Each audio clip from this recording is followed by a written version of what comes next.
In a world where monsters roam freely and magic courses through the very fabric of existence, there walks a man who is neither fully human nor entirely other. His name is Geralt of Rivia, a witcher, one of the few remaining monster hunters who underwent brutal mutations in their youth to become something more than human. His white hair, cat-like eyes, and twin swords, one steel for men, one silver for monsters, mark him as different, feared, and often reviled by the very people he protects. But this is not just the tale of a monster hunter. This is a story of destiny itself, weaving together three souls across a vast continent torn by war, ambition, and ancient powers. In the mighty kingdom of Cintra, a young princess named Cirilla carries a power she doesn't understand, while elsewhere, a deformed young woman named Yennefer will transform herself into one of the most powerful sorceresses the world has ever known. Across the northern kingdoms, as armies march and kingdoms fall, as monsters both human and inhuman prey upon the innocent, these three individuals find their fates inexplicably intertwined. Through dark forests where creatures of nightmare dwell, across war-torn battlefields where the soil drinks deep of spilled blood, and within the gleaming halls of power where words cut sharper than any blade, their paths will converge. This is a tale of destiny and choice, of love and loss, of power and its terrible price. In a time when humans have become more monstrous than the beasts they fear, and when monsters sometimes show more humanity than those who hunt them, the line between hero and villain, between savior and destroyer, becomes as thin as a witcher's blade. Welcome to the world of the Witcher, where nothing is as simple as it seems, and where destiny, no matter how hard you run from it, always finds its way. Chapter 1. The path begins. The tavern in Blavin fell silent as Geralt of Rivia pushed through its weathered door, his white hair gleaming in the dim candlelight like freshly fallen snow. Mud from the rain-soaked streets clung to his leather boots, and the twin swords on his back, one steel, one silver, caught the flickering light of the hearth. The patrons, a mix of weather-worn farmers and local craftsmen, drew back slightly, their conversations dying to whispers as the Witcher's cat-like eyes surveyed the room with practiced indifference. Master Irian, the town's alderman and wizard, had promised coin for a kikimor that had been terrorizing the local fishing boats. The beast's carcass now lay rotting on the shore, its chitinous shell split open by Geralt's silver sword, but the promised payment seemed as elusive as the morning mist that perpetually shrouded Blaviken's harbor. Geralt made his way to the bar, ignoring the suspicious glances and muttered prayers to various gods.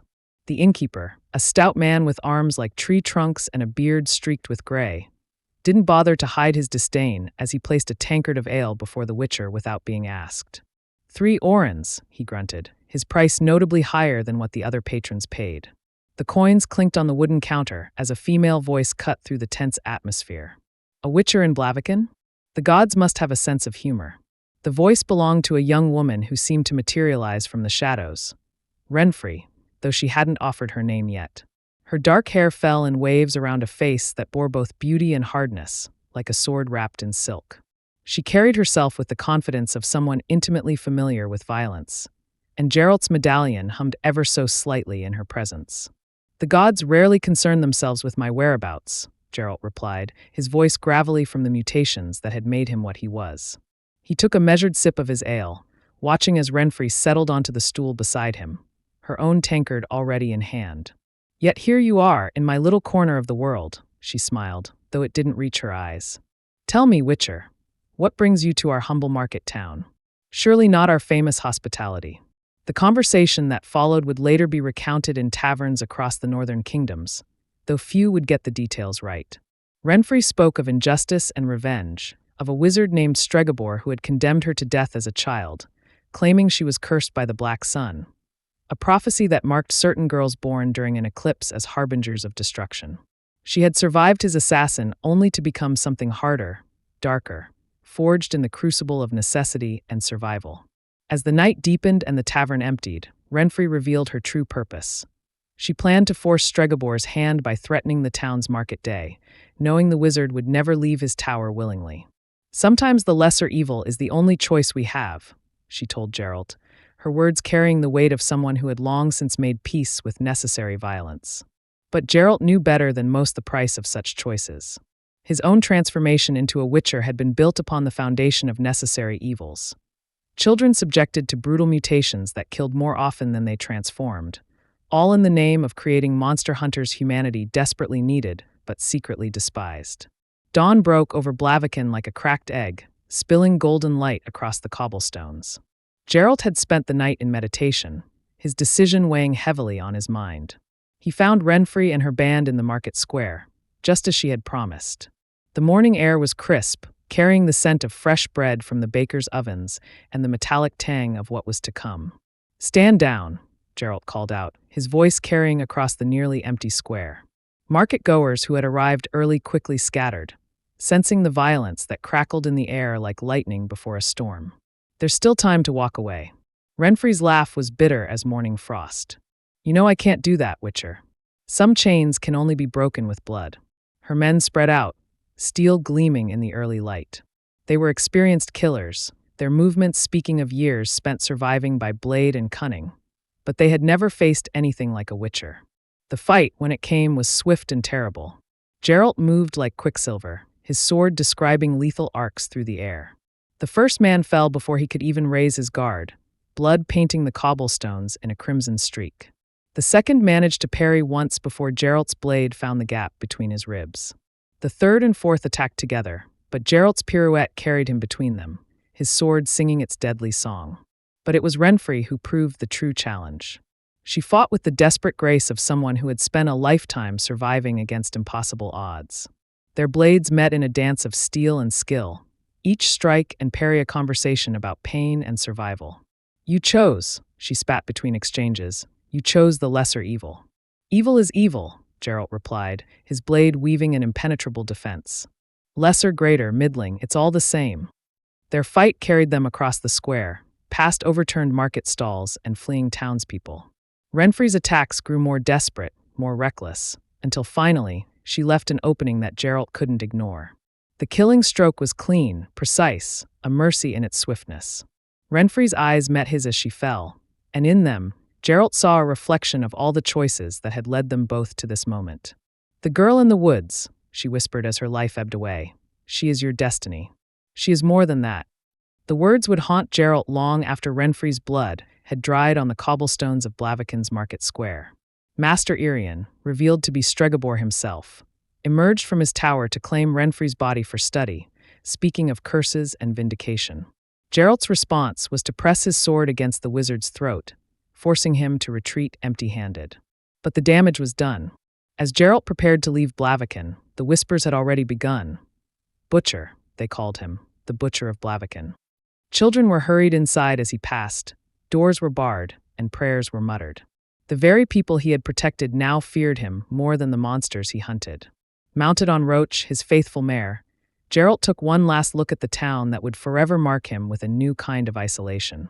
The morning sun had burned away the harbor mist, revealing fishing boats setting out for the day's catch, as if nothing had happened. Life would go on in Blaviken, but the stories of what transpired in its market square would spread across the continent like wildfire. As he urged Roach forward, away from Blaviken and toward whatever contract awaited him next, Geralt reflected on Renfri's final words. A girl in the woods. Destiny had never been kind to witchers, and Geralt had long since learned to avoid its tangled web. Yet something about those dying words clung to him like morning dew, refusing to evaporate in the harsh light of day. The path ahead stretched endlessly before him, leading through forests where monsters lurked and villages where humans proved just as dangerous. But for now, Geralt of Rivia did what he had always done. He followed the path, alone save for his swords and the weight of choices that would echo through the years to come. The life of a witcher was not meant to be easy, but then again, neither was the life of a girl born under the black sun, or of a child claimed by destiny in the forests of what was yet to come. Behind him, Blaviken's bells tolled, marking the hour of a new day, while ahead, storm clouds gathered on the horizon. Geralt pulled his cloak tighter and pressed on, knowing that somewhere beyond those clouds lay his next contract, his next choice, his next battle between evils where no answer would ever truly feel right. Such was the path of a witcher, and he would walk it until destiny itself decreed otherwise. Chapter 2. A Princess's Flight. The great hall of Cintra echoed with laughter and music, the celebration of Princess Cirilla's latest name day in full swing. Queen Calanthe, the lioness of Cintra, sat proudly upon her throne, her her steel-gray hair elegantly braided and adorned with her crown, watching her granddaughter dance with the young nobles of the court. Ciri, as she was known to those closest to her, moved with the natural grace of her grandmother, though her ashen hair and sea-green eyes spoke of her mother Pavetta's legacy. Mouse Sack, the court's trusted druid, stood near the queen's side, his keen eyes scanning the revelry with practiced vigilance. Something hung in the air that night, an unease that even the warmth of celebration couldn't quite dispel. The servants whispered of dark omens, ravens gathering in unprecedented numbers, horses growing restless in their stables, and an unseasonable chill that crept through the castle's ancient stones. "Your Majesty," Mousesack spoke softly, leaning closer to Calanthe's throne, "perhaps it would be wise to consider the warnings. The Nilfgaardian forces dash." "Enough," Calanthe cut him off, though her voice held no real anger. "I will not have talk of war spoil my granddaughter's celebration." Yet her hand tightened almost imperceptibly on the armrest of her throne, betraying the concern she worked so hard to conceal. Ciri, oblivious to the undercurrent of tension, twirled among the dancers, her laughter bright as silver bells. At 12 years old, she straddled the line between childhood and the responsibilities that awaited her as heir to the throne of Cintra. The weight of her destiny still sat lightly on her shoulders, though that would soon change. The warning came 3 days later, as dawn broke over the city. Nilfgaard's armies had crossed the Yaruga River, their black-armored forces advancing with inexorable purpose. Calanthe transformed from grandmother to warrior queen in an instant, donning her armor with the efficiency of one who had never truly forgotten the feel of steel against skin. "But why must I stay behind?" Ciri demanded, watching as her grandmother prepared for battle. "I should be with you, fighting for Cintra." Calanthe's expression softened for a moment as she looked at her granddaughter. "Sometimes," she said, cupping Ciri's face in her battle-worn hands, "protecting what we love means ensuring its survival rather than fighting at its side." She pressed a kiss to Ciri's forehead, inhaling deeply as if trying to memorize her scent. "You are more precious than any kingdom, my little lion cub." The siege of Cintra began with fire and screams. Nilfgaard's forces proved overwhelming, their numbers seemingly endless as they crashed against the city's defenses like a black tide. The pride of Cintra's knights rode out to meet them, led by their warrior queen, but even Calanthe's legendary prowess couldn't turn the tide of such a force. From the highest tower of the castle, Ciri watched as her world burned. The city that had been her home, the streets she had run through playing knights and monsters with the other noble children, now ran red with blood. The smoke rose thick and black against the sky, carrying with it the acrid smell of death and defeat. When they brought Calanthe back to the castle, she was more blood than woman, her armor rent and her body broken. Yet still, she commanded with the same iron will that had earned her the name Lioness. "Prepare the girl," she ordered through gritted teeth as the healers worked frantically to bind her wounds. "Mousesack, you know what must be done." The druid nodded grimly, gathering Ciri from where she had been watching, horrified, as her grandmother's life ebbed away. "Come, princess," he said gently. "We must make haste." But Ciri fought against his grip, tears streaming down her face. "No, I won't leave her. Grandmother, please." Calanthe's voice, though weakened, cut through Ciri's protests like a sword through silk. "Cirilla." The use of her full name stopped the princess in her struggles. "Come here, my love." Ciri approached the bed where her grandmother lay, trying to be brave even as her world crumbled around her.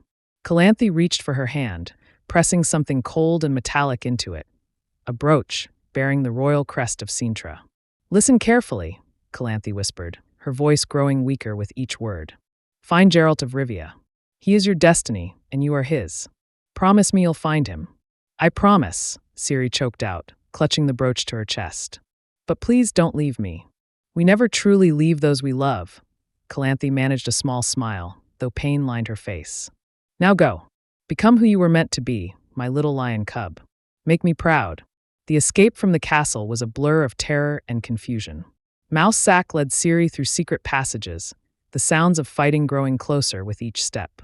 The druid's magic kept them hidden from Nilfgaardian soldiers who had already breached the castle walls, but even his powers had limits. They emerged into the city streets, now a nightmare landscape of burning buildings and clashing soldiers. Mousesack's grip on Ciri's hand was iron-tight as they wove through the chaos. "Remember," he said between breaths as they ran, "find Geralt of Rivia, the white-haired witcher. He is bound to you by the law of surprise." A volley of arrows darkened the sky above them, and Mousesack pushed Ciri behind a fallen cart. "Run, princess," he commanded, raising his staff as Nilfgaardian soldiers approached. "Run and don't look back. Your grandmother's sacrifice must not be in vain." Ciri ran. She ran until her lungs burned and her legs trembled, the sounds of battle growing distant behind her. The countryside beyond Cintra's walls stretched before her, dark and unknown. She had never been outside the city without an escort, without the protection of her grandmother's soldiers. Now she was alone, with only the clothes on her back and the brooch clutched in her hand. The first night was the hardest. She huddled in the hollow of a great oak tree, jumping at every sound in the darkness. The reality of her situation crashed over her in waves. Her grandmother was likely dead, her home destroyed, and she was being hunted by an empire that would stop at nothing to find her. But Calanthe had not raised a weak child. As dawn broke, Ciri forced herself to move, to think as she had been taught. She avoided the main roads, traveling through forests and fields, using the survival skills she had learned from her grandmother's knights. Every person she encountered could be a potential threat. Nilfgaard had spies everywhere, and the bounty on her head would tempt even the most loyal Cintran citizen in these desperate times. Days blended into weeks as she made her way north, trading her fine clothes for peasant garb, learning to hide her distinctive hair and noble bearing. She worked for food when she could, sleeping in barns and forests, always moving, always watching for the black-armored soldiers that haunted her dreams. The name Geralt of Rivia became her mantra, a prayer whispered in the dark hours when hope seemed furthest away. She had heard stories of the white-haired witcher, of course, who hadn't? But now these tales took on new meaning. He was no longer just a figure from fireside stories, but her destiny, the one person in all the world who might protect her from those who sought her death. Sometimes, in moments of absolute solitude, something strange would happen. Her screams would shake the earth, her fear and anger manifesting in ways she couldn't understand. Trees would bend as if in a great wind, though the air was still.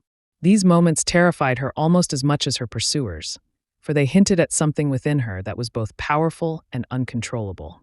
One night, as she huddled in an abandoned shepherd's hut, she dreamed of her grandmother. Calanthe stood before her, proud and strong as she had been before the siege, her armor gleaming in an unseen sun. "Remember who you are," the dream Calanthe said, her voice echoing with otherworldly resonance. "You are the lion cub of Cintra, and you carry within you a power older than kingdoms." Ciri woke with tears on her face, but new determination in her heart. She was more than just a refugee, more than a princess without a kingdom. She was her grandmother's granddaughter, and she would survive, no matter what it took. The journey north continued, each day bringing new challenges and dangers. She learned to read the weather, to forage for food, to move silently through the wilderness. The pampered princess of Cintra died a little more with each passing day, replaced by someone harder, stronger, more capable of surviving in a world that seemed determined to destroy her. Yet even as she changed, she kept her promise close to her heart. Geralt of Rivia was out there somewhere, and destiny would bring them together. It had to. Her grandmother's last words demanded it, and Ciri had never known the lioness of Cintra to be wrong. As winter's first snows began to fall, Ciri pushed on, driven by a force she couldn't name. Something pulled her forward, an invisible thread of fate leading her through the darkness toward her destiny. Behind her, Cintra lay in ruins, its proud towers toppled, its people scattered. But ahead, somewhere in the vast unknown, waited a white-haired witcher who would change her life forever. The brooch she carried grew heavier with each passing day, a reminder of all she had lost and all she still fought to become. She was no longer simply Cirilla of Cintra. She was becoming something else, something that even she didn't fully understand. The power that occasionally burst from her in moments of extreme emotion hinted at a destiny far greater and more terrible than simply being a princess in exile. As she walked the lonely paths of her exile, Ciri remembered her grandmother's words about protecting what we love. Perhaps, she thought, that was what she was doing now, protecting the legacy of Cintra not by fighting on its walls, but by surviving to carry its spirit forward. Somewhere ahead, through the darkness and danger, waited answers to questions she hadn't even learned to ask yet. And so she pressed on, the last lion cub of Cintra, carrying with her the hopes of a fallen kingdom and the seeds of a destiny that would shake the very foundations of the world. Chapter 3. The Price of Power. The pig pen stank of mud and filth as Yennefer of Vengerberg hunched in the corner, trying to make herself invisible to the world. Her twisted spine made even this simple task painful, forcing her body into awkward angles that drew even more unwanted attention. For marks on her father's ledger, that's all she had been worth when he sold her to Tisea de Vries, the rectoress of Aretuza. Less than half the price of a healthy pig, a fact her father had spat at her with drunken venom on the day the sorceress came to collect her. The memory of that day still burned fresh in her mind as she scrubbed the floors of Aretuza's vast halls. Her violet eyes, the only beautiful thing about her, reflected in the wet stone as she worked. Other initiates passed by, their backs straight and their faces unmarred by the cruel jokes of nature. They whispered when they thought she couldn't hear, called her names that echoed the ones she'd heard all her life in Vengerberg. Tisea watched it all with those piercing eyes that seemed to strip away every defense, every carefully constructed wall. "Control," she would say, her voice as sharp as winter frost. "Everything in life is about control. Your emotions, your body, your chaos. Control it, or it will control you." But control was hard to maintain when every movement brought pain, when every mirror showed a reflection that made her want to scream until the walls of Aretuza crumbled. The magic, at least, came naturally to her. Perhaps it was because she had spent so long wishing to be something else, something better, that bending reality to her felt like finally speaking a language she had always known but never been allowed to use. The first time she successfully levitated a rock, the surge of power had been intoxicating. For one brief moment, she wasn't the hunchback girl worth less than a pig. She was something more, something powerful. The rock had shattered against the ceiling with far more force than intended, raining debris down on the practice hall. Tisea had merely raised an eyebrow. "Control, piglet. Magic without control is just chaos." Months turned into years within Aretuza's ancient walls. Yennefer learned to read ancient texts, to brew potions that could heal or harm, to channel the chaos that existed in everything into specific forms. But more than that, she learned to hate with a precision that would have impressed even Tisea. She hated her body, her father, the other initiates with their casual cruelty, and most of all, she hated the world that had made her this way. The turning point came during a lightning demonstration, when another initiate lost control. As bolts of magical energy crackled through the air, Yennefer didn't run like the others. She stepped forward, drawing the chaos into herself, feeling it burn through her veins like liquid fire. The power should have killed her, but instead, it filled her with a sense of purpose she had never known. "You have a gift," Tisea told her afterward, something almost like pride glinting in her eyes. "But gifts come with prices, and power demands sacrifice. Are you willing to pay whatever it costs?"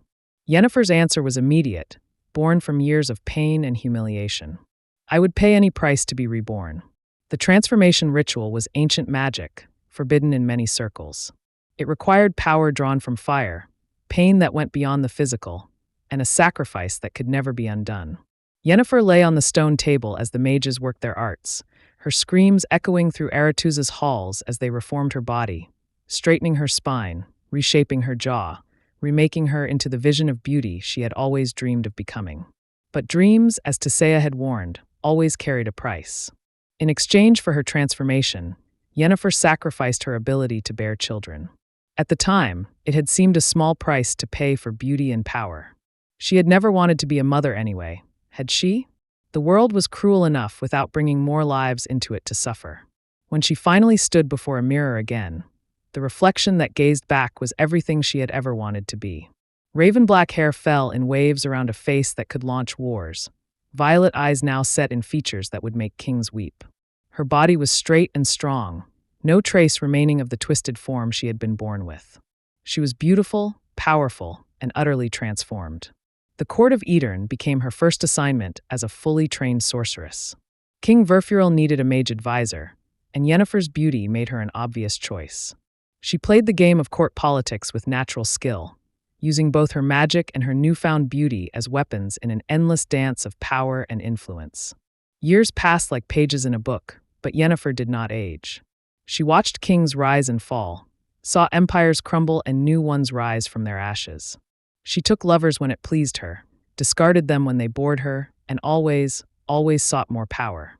But beneath the surface of her perfect existence, something gnawed at her, an emptiness that no amount of power or pleasure seemed to fill. The truth hit her one spring morning as she watched a mother playing with her child in the castle gardens. The sacrifice she had made so carelessly in her youth now felt like a wound that would never heal. She had gained everything she thought she wanted, only to discover that what she truly desired had been taken from her by her own choice. Obsession took root in her heart. There had to be a way to reverse the sacrifice, to reclaim what she had given up. She delved into forbidden magics, traveled to the edges of the known world seeking answers, made bargains with beings that existed in the spaces between reality. Each failure only drove her to search harder, to push further, to demand more from the chaos that had given her everything else she had ever wanted. Her pursuit of a cure led her away from the courts and their petty politics.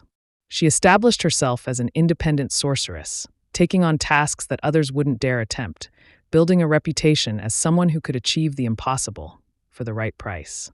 All the while, she continued her research, following every lead, no matter how dangerous or desperate. It was during this time that she first encountered Geralt of Rivia, the white-haired witcher whose own mutations and sacrifices mirrored her own in ways neither of them could fully acknowledge. Their relationship became like a storm, passionate, destructive, and impossible to predict. They would come together with the force of colliding stars, then part ways just as violently, each unable to fully trust or fully let go. But even Geralt couldn't fill the void that grew within her. The power she had gained, the beauty she had bought, the influence she had accumulated, none of it could replace what she had given up. The realization that she had been the architect of her own deepest wound became a bitter poison that tainted every triumph, every pleasure, every moment of her eternal youth. Tesea's words echoed back to her across the years. Control is everything. But control, Yennefer had learned, was an illusion.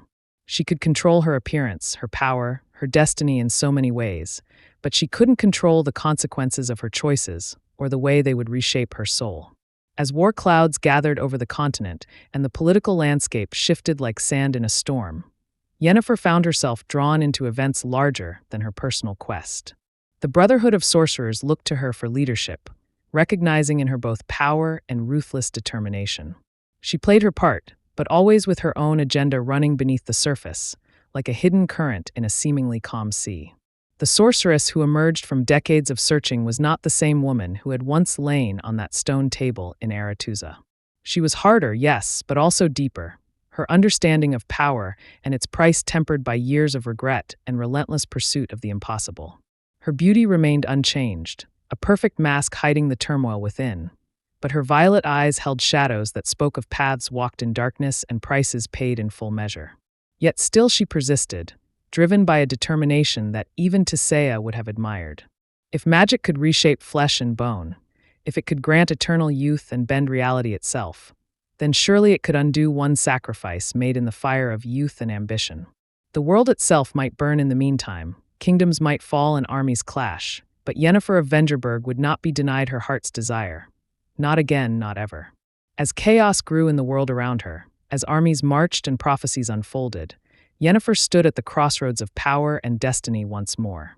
The choices she would make, the prices she would pay, would shake the foundations of the world itself. But this time, she faced them not as the broken girl from Vengerberg, but as a woman who had remade herself through will and sacrifice, who understood at last that the greatest power often lay not in what one could gain, but in what one was willing to lose. Chapter 4. Destinies Entwined.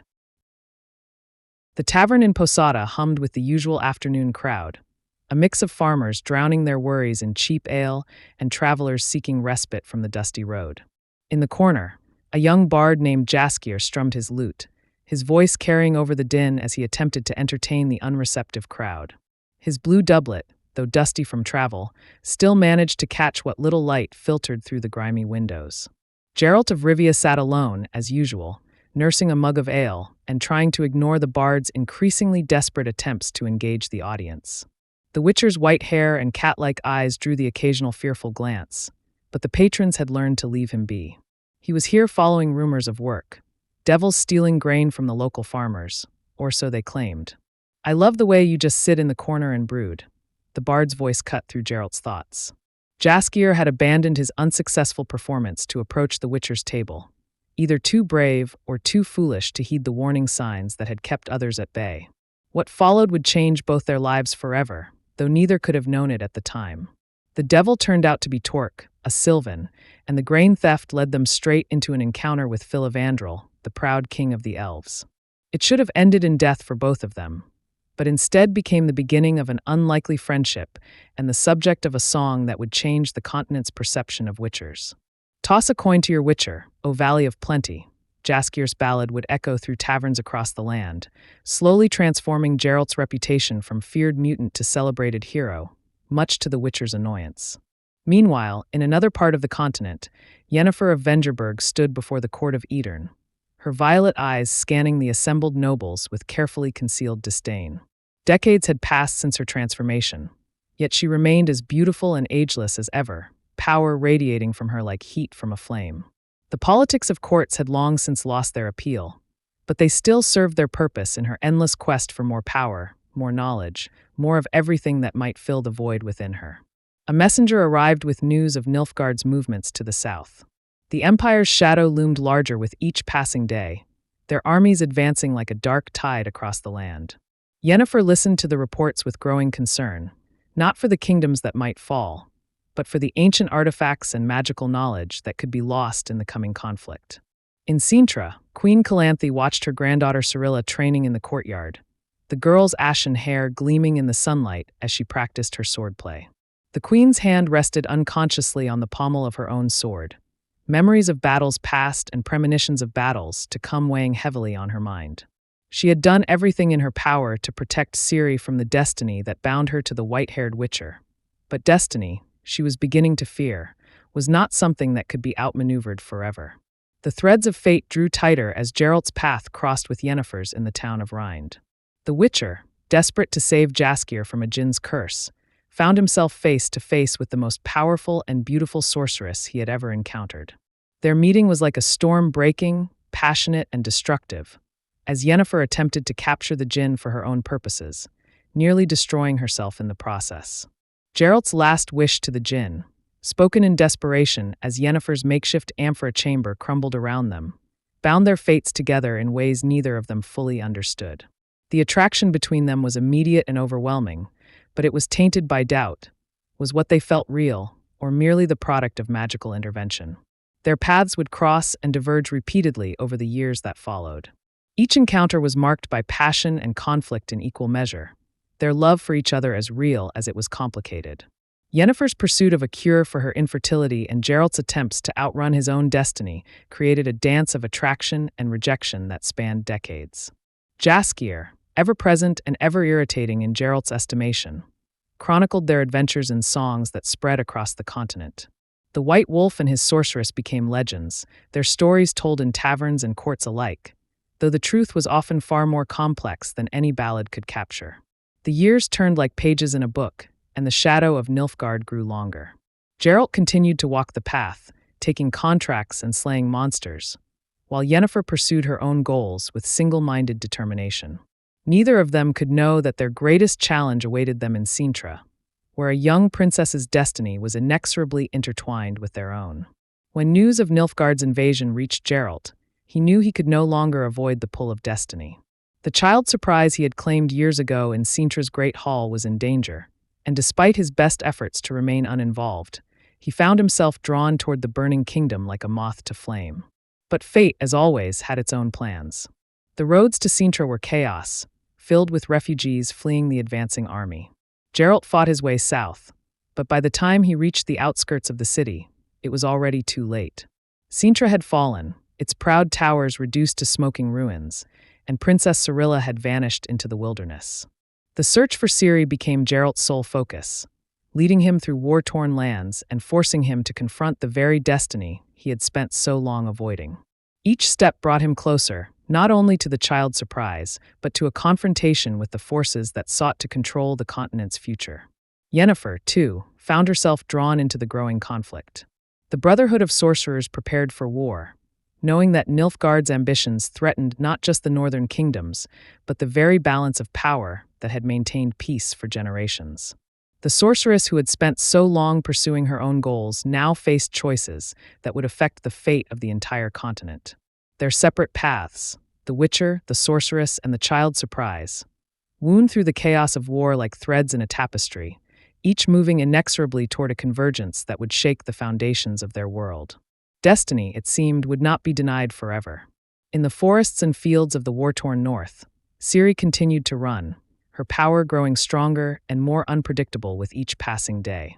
The girl who had fled Cintra was changing, shaped by hardship and haunted by the echoes of a power she couldn't understand. Her dreams were filled with visions of a white-haired witcher and a violet-eyed sorceress, though she had yet to meet either of them. As armies clashed and kingdoms fell, as magic users chose sides and monsters took advantage of the chaos to prey upon the helpless, the three figures moved closer together, drawn by forces beyond their understanding or control. Geralt's path led him through battlefields and burned villages, following traces of his child's surprise while trying to stay ahead of the Nilfgaardian forces that hunted her.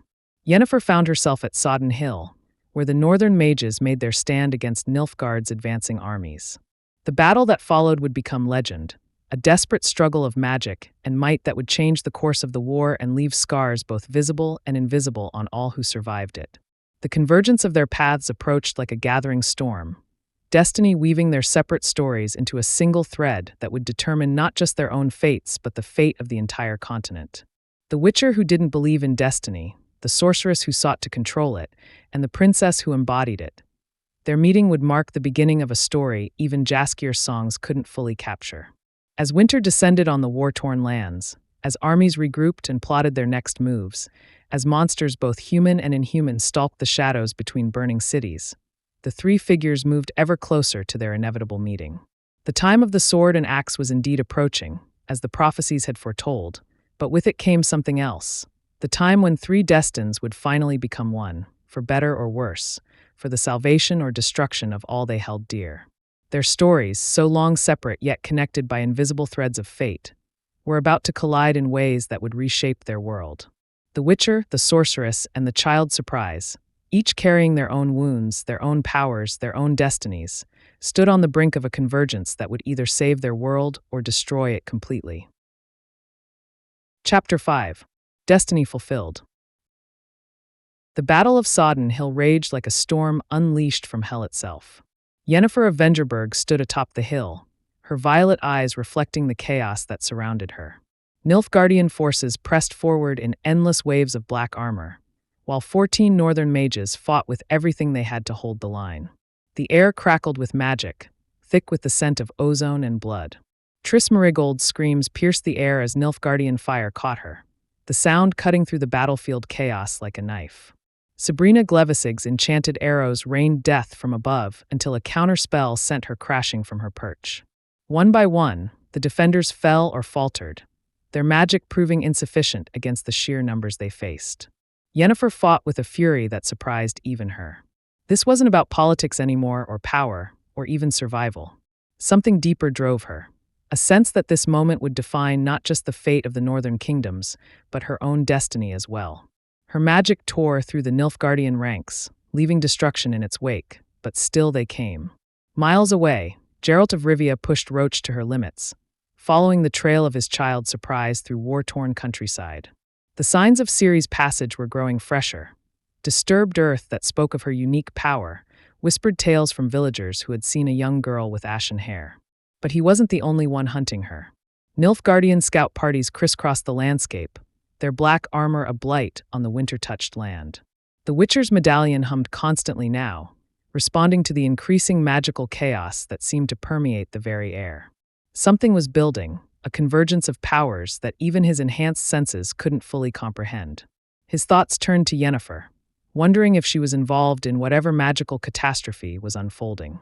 Despite everything, despite the complications of their bond and the uncertainty of whether their feelings were real or djinn-made, he couldn't help but worry for her.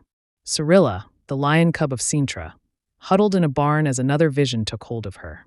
She saw fire and death, saw a raven-haired woman standing against an army, saw a white-haired man fighting his way through darkness to reach her.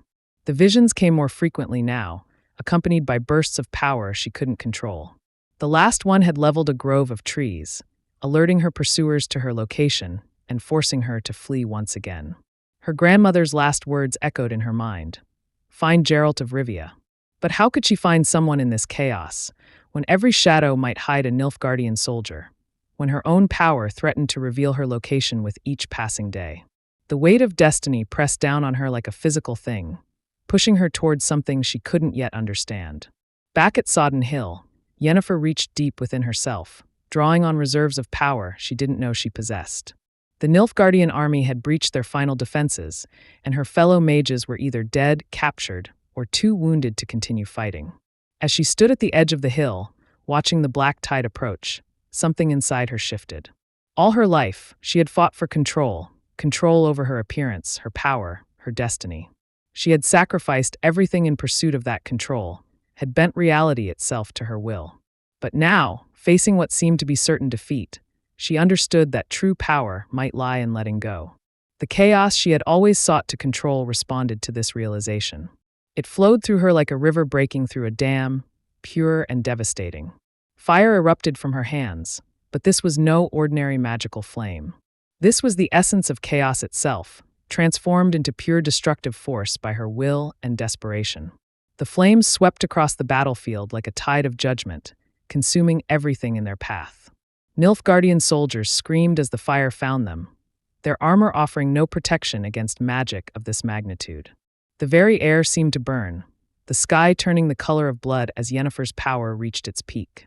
The cost was immediate and terrible. As the fire raged around her, Yennefer felt her consciousness slipping away. Her last thought before darkness took her was not of victory or survival, but of regret.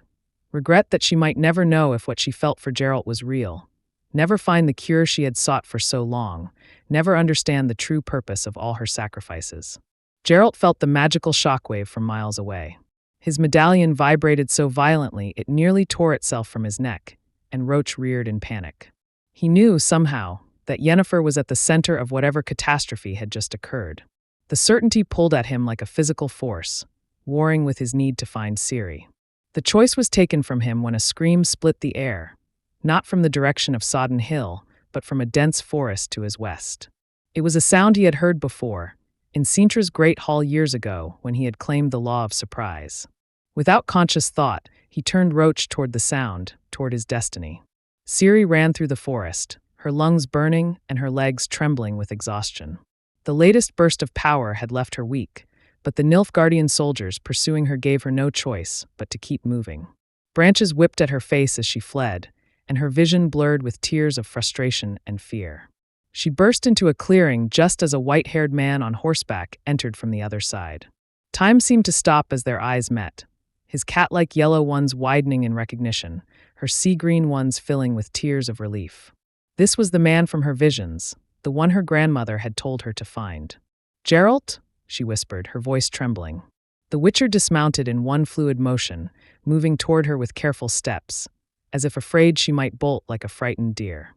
"Cirilla," he responded, his gravelly voice somehow exactly as she had imagined it.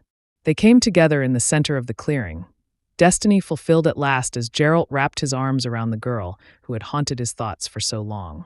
Ciri buried her face in his chest, finally allowing herself to feel the full weight of everything she had lost, everything she had endured. The moment of peace was short-lived. The sound of approaching soldiers broke through their reunion, and Geralt's medallion hummed with warning.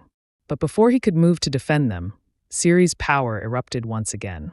The ground trembled beneath their feet, and the air itself seemed to ripple with the force of her scream. This time, however, something was different.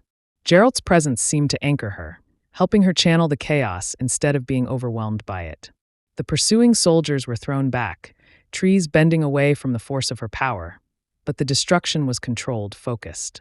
When the dust settled, Geralt looked down at the girl in his arms with new understanding. She was more than just his child surprise. She was a force of nature, a bearer of power that could reshape the world.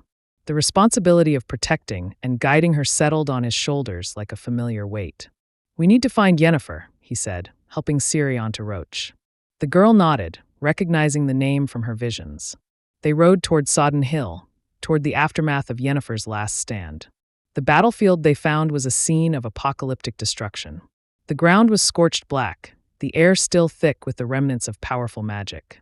Bodies littered the hillside, most wearing the black armor of Nilfgaard, turned to ash where they fell. They found Yennefer unconscious but alive, her raven hair spread around her like a dark halo on the scorched earth. As Geralt lifted her carefully into his arms, her violet eyes fluttered open, focusing first on him and then on Ciri.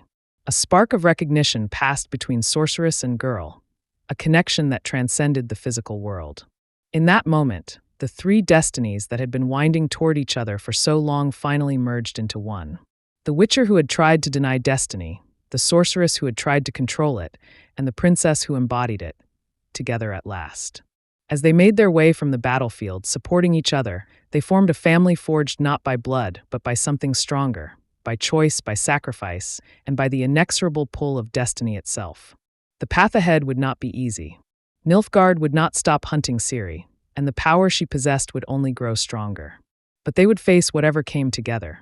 The war for the continent would continue, armies would clash, and kingdoms would rise and fall. But in that moment, as the sun set over Sodden Hill, three lost souls had found each other, and in doing so, had perhaps found something they had all been searching for without realizing it, a place to belong. Jaskier would later write songs about the Battle of Sodden Hill, about the mysterious disappearance of the legendary sorceress Yennefer of Vengerberg, and about the White Wolf who had finally embraced his destiny. But no song could capture the truth of what had happened there, or the bonds that had been forged in the crucible of chaos and destiny. As they rode away from Sodden Hill, Geralt of Rivia finally understood what Renfri had told him so long ago in Blaviken. The girl in the woods, his destiny, was indeed more than that. She was the future itself, and with Yennefer by their side, they would face that future together. Thank you for joining me on this epic journey through The Witcher's first season. I've endeavored to capture the essence of these complex characters and their intertwining destinies across our 5 chapters, from Geralt's fateful day in Blaviken to the dramatic convergence at Sodden Hill. The world of The Witcher is rich with moral ambiguity, powerful magic, and deeply human stories despite its fantastical setting. Each character, from the stoic Geralt to the determined Yennefer to the young but powerful Ciri, brings their own struggles and strengths to this tale. If you enjoyed this comprehensive retelling, stay tuned for more stories and adaptations from the Witcher universe.